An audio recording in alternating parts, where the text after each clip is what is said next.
à trouver le chemin de la rédemption. Monsieur le ministre. La parole est à Monsieur Jean-Baptiste Moreau. Merci, Monsieur le Président. Ma question s'adresse à Monsieur le Premier ministre. Au moment où certains prônent le repli sur soi, je voudrais saluer le travail coordonné du Président de la République, de notre ministre de l'Agriculture et le vôtre, Monsieur le Premier ministre, qui a conduit hier à la signature d'un accord qui va permettre à notre agriculture d'exporter à nouveau de la viande bovine en Chine. Alors que la consommation de viande de bœuf chute en France, elle est en plein essor en Chine avec une forte demande de la classe moyenne. L'ouverture au monde n'est pas un danger. Les exportations agroalimentaires ont longtemps été un des fers de lance de notre balance commerciale, mais aujourd'hui ce n'est plus le cas. Les exportations doivent redevenir une force afin de tirer les revenus de nos agriculteurs vers le haut, dans la logique de ce qui a été discuté lors des États généraux de l'alimentation et dans la loi qui en a découlé. Nos concurrents ont un modèle agricole basé sur une logique intensive et productiviste adaptée aux fermes de taille gigantesque. C'est très loin de notre modèle français et européen d'agriculture familiale. Il est irresponsable de dire qu'en réduisant les charges sur nos exploitations, elles pourraient être concurrentielles sur le même type de produit, et j'insiste, sur le même type de produit avec les anciennes kolkhozes de 10 000 hectares ukrainiennes ou les feedlots américains de 10 000 têtes. C'est pourquoi la France doit toujours être à la pointe et miser sur le développement d'une filière viande bovine de très haute qualité, ambassadrice de notre agriculture et de notre gastronomie d'excellence. Mais la montée en gamme s'est faite aussi chez nos concurrents, c'est pourquoi l'agriculture française ne doit pas se reposer sur ses lauriers. Les acteurs doivent organiser leur stratégie export collectivement au sein de la plateforme Viande Export lancée en octobre 2015.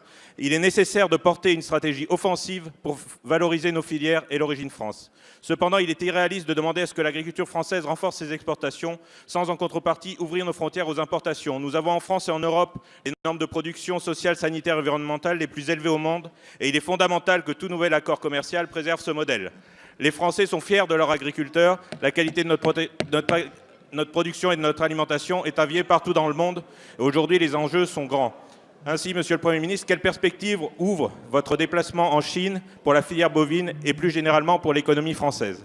Merci, Monsieur le député. La parole est à Monsieur le Premier ministre. Monsieur le Président, Mesdames et Messieurs les députés, Monsieur le député Moreau, 5 mois après le déplacement du Président de la République en Chine, je me suis en effet rendu à la tête d'une délégation composée d'un certain nombre de ministres, de chefs d'entreprise, de présidents d'instituts de recherche scientifique en Chine, d'abord à Shenzhen, puis à Shanghai et enfin à Pékin hier, pour travailler avec nos partenaires chinois à développer les échanges entre nos deux pays, les échanges économiques bien entendu, les échanges culturels aussi, puisque à l'occasion de ce déplacement, j'ai pu appuyer les projets portés à la fois par le Musée Rodin, par le Centre Pompidou et aussi par le Musée Picasso dans le cadre d'expositions ou d'installations d'équipements sur place. Mais l'objectif, c'était de vérifier que la feuille de route qui a été cadrée par les deux chefs d'État était bien 5 mois après mise en œuvre et déroulée.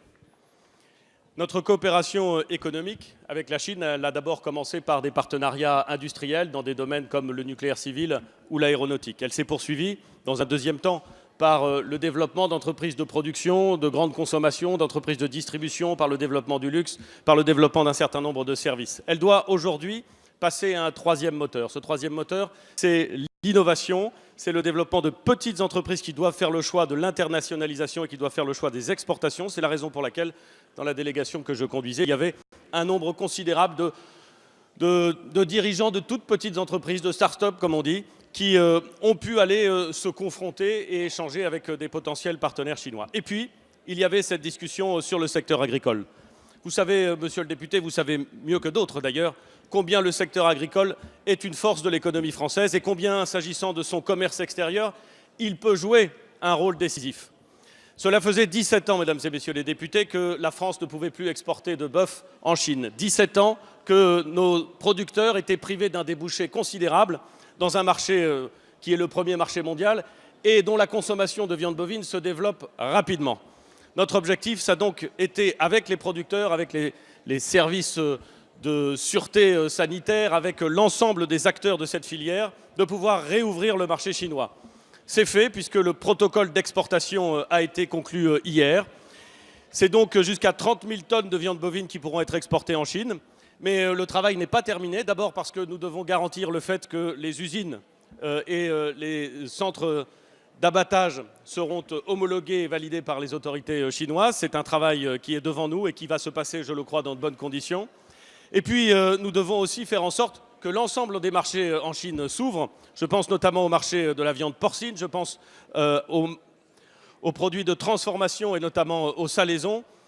Je voudrais dire, monsieur le député, deux choses. D'abord, lorsqu'on évoque la question des exportations ou des importations dans les produits agroalimentaires dans cette Assemblée, c'est souvent pour se plaindre, pour dire que des importations massives constitueraient un danger. Après les marchés japonais, le marché chinois s'ouvre à nouveau aux producteurs français. C'est une bonne nouvelle et j'aimerais que nous nous en réjouions tous, comme s'en sont réjouis les patrons de la filière de la viande bovine, comme s'en sont réjouis l'ensemble des acteurs. La deuxième chose, c'est que notre attention est soutenue pour que les conditions d'application de ce protocole soient à la hauteur des exigences de nos producteurs. C'est l'intérêt de la France que d'appuyer en ce sens. Merci beaucoup. Merci, Monsieur le Premier